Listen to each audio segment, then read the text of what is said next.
Greetings, everyone. If this is your first time joining us, welcome to the Mortgage Innovators Podcast, where we deliver fresh and hopefully fun and entertaining insights on all things mortgage and the innovation that's propelling our industry forward.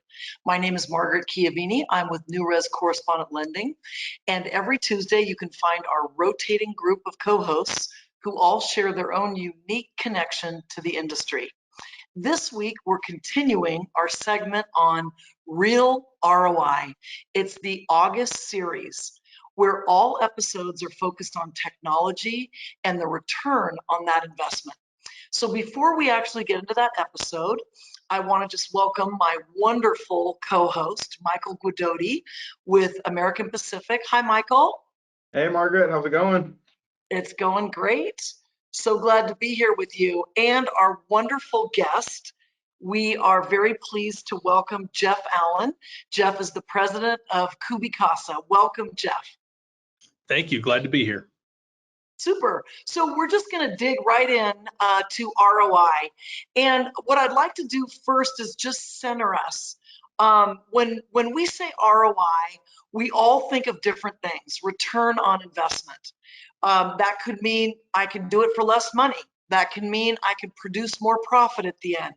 That can mean that I need fewer people. That can mean that I'm investing for the future. So could we first just get started? And Jeff, from your perspective as president of CubiCasa, when you think of ROI, how do you think about that? Well, as you alluded to, there's a lot of different ways to measure ROI and define ROI, and a lot of it is dependent on the context of your individual company. But as I think about the mortgage space, I think about kind of what people are focused on in mortgage. Really, this is a process optimization business. And at the end of the day, we're deploying in our industry the same kind of factory precision that the automakers did back in the day when they started creating cars in mass-produced ways. You know, what we have as an industry is a process that we're continuously trying to optimize. And so ROI from that standpoint is really all about how do you eliminate unnecessary delays and unnecessary friction in the process. We all know that the mortgage process is way faster and way more efficient than it's ever been, but man, is it still painful. And one of the most painful aspects of it, maybe the most painful aspect of it, is the appraisal process. It is the part that remains most stubbornly resistant to digitalization, that remains something that's stuck a bit in the past, really hasn't changed much or innovated much in the last probably 20 years. And so it's kind of the long pole in the tent and the sore thumb in the process.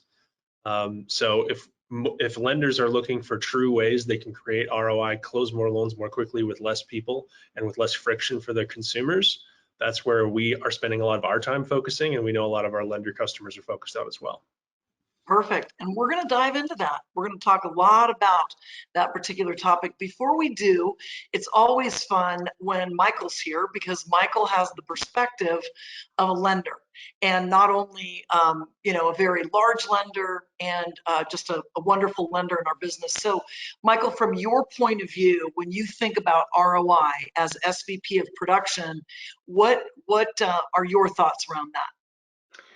Yeah, I think we think of it twofold, right? One is when you're talking about the recruiting and the people that you're bringing in, if you're paying out signing bonuses, those types of things. So you're looking at, how quickly are you going to get that return back based on the production that's coming in. But I think as we're focused right now more on the technology side of things, I think Jeff hit it right on the head. And I would just add, on top of the increasing the efficiencies, I think it's also the scalability, right? Again, I think everybody's been so impacted by what happened back in 2020. And I think what we found is, right, a lot of our processes weren't scalable. You had to go and solve everything or a lot of things with bodies and adding headcount to, move kind of the pig through the snake. And so I think as we're looking at technology right now, it's, how do we have those levers in place that if we do get a volume influx, we're able to leverage, the technology that we're investing in to account for as much as possible so that then all of our, the people, the FTE that we have can really focus on the things that require, intelligence, that require a person to be behind, pushing those buttons or making those things happen. Excellent. I love that. Okay, that gives us a beautiful framework. So thinking about ROI within the context of this conversation, specifically around appraisals and focusing on, how do we eliminate delays? How do we increase efficiencies? And then how do we scale, to Michael's point?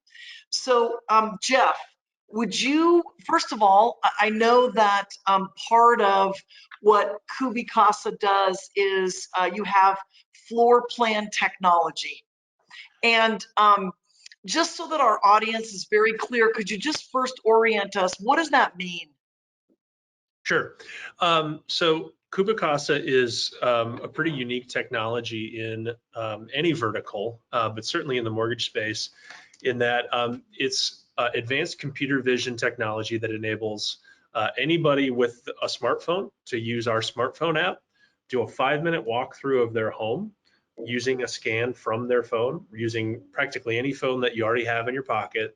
And from that, produced from that 5-minute capture, no training required, a floor plan that's accurate and detailed is produced. Now, you might be asking yourself, how in God's name does a floor plan have anything to do with mortgage efficiency? Floor plans are a required data element by Fannie Mae and Freddie Mac in the appraisal report.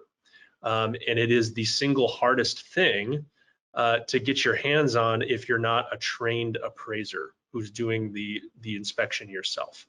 And as the industry is moving more and more towards desktop appraisals and hybrid appraisals, which in pilot mode with the GSEs have demonstrated serious efficiencies and time savings and cost savings for the borrower, you don't want to send an appraiser to the property because that is what slows this down. And that is what creates a significantly worse borrower experience as well. So the industry is definitely shifting towards hybrid appraisals and desktop appraisals.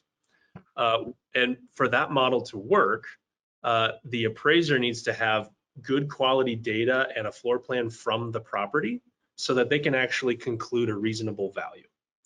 And so CubiCasa, by the virtue of the fact that really anybody can do this and get an accurate floor plan and property data, is powering many of the programs that are now put into place for the desktop appraisal and hybrid appraisal program.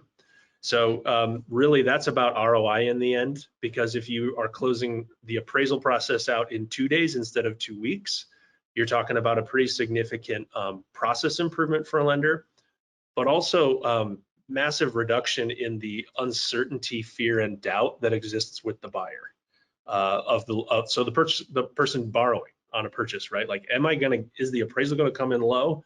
It sucks waiting 2 weeks for that answer. It'd be nice to get that answer in 2 days, and that's what the GSEs are pushing towards and what CubiCasa is trying to support.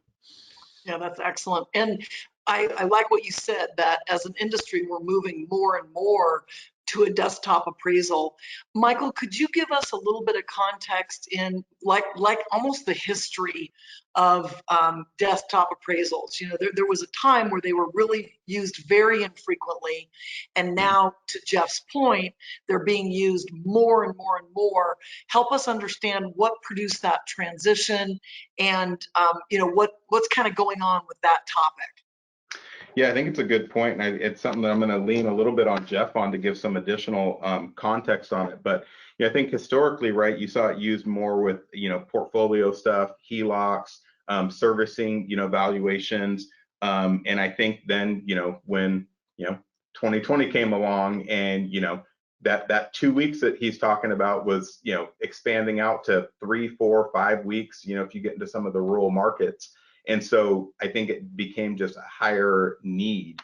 But I think to the point that was brought up is it's not necessarily new. It's just being looked at a lot higher scale right now, over the last, couple of years.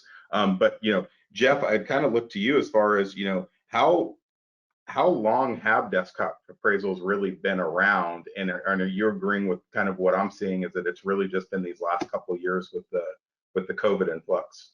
You nailed it, Michael. As a concept, desktops have been around for 15, 20 years.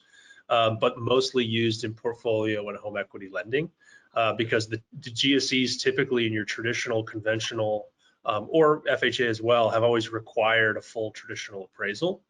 What really flipped the script a bit was 2020 in a couple ways. First, not only the huge capacity impacts that we saw that you're alluding to, Michael, but actually when COVID hit, there was massive borrower concern about having somebody enter their property, and appraisers were really concerned about going into people's homes. So when the pandemic first hit, the GSEs actually put into place, you may remember, some desktop appraisal temporary flexibilities, they called them, which essentially allowed a lender to sell to the GSEs with a desktop appraisal and let the appraiser just determine value without visiting the home, and just researching MLS essentially. Yep. And so that created kind of a real world pilot that nobody was really planning for, but those flexibilities that allowed lenders to do that were in place for many months, and it gave the GSEs data to say, you know what, the quality of these loans and the quality of these appraisals are pretty good, even when an appraiser didn't go in the home. So ultimately, those temporary flexibilities gave them comfort that this was viable. And so actually in January of this year, of 2022, they made desktop appraisals a permanent available option in the selling guide.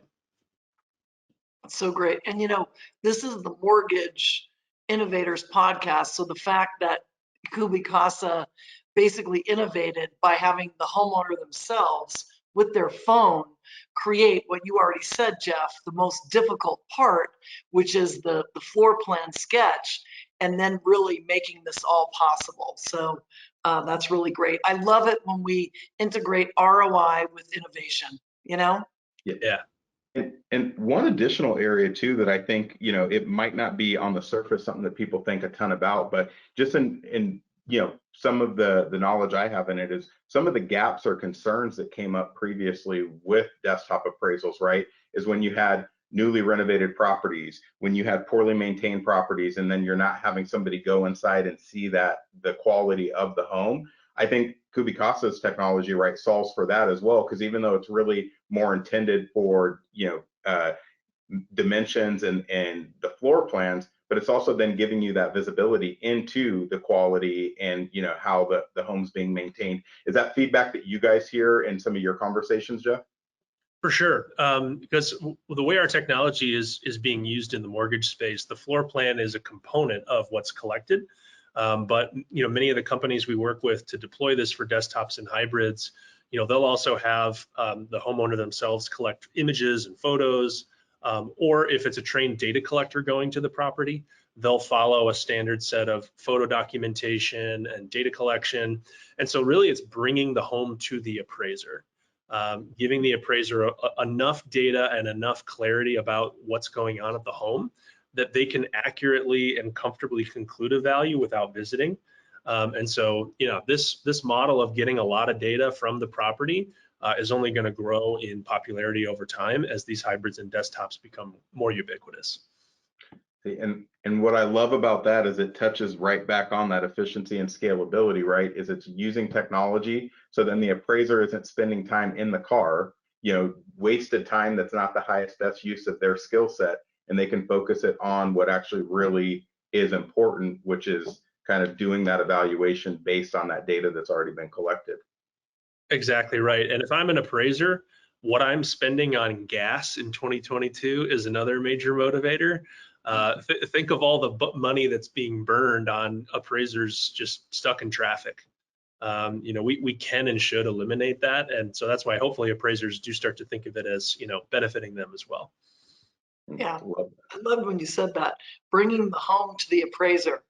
And then Michael, to your point, then we're having them really doing the highest and best use, which is their analysis and capacity to make a really good grounded assessment of the value.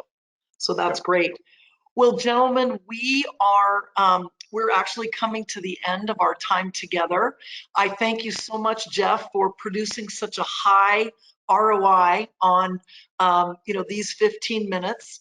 with Michael and I and our audience.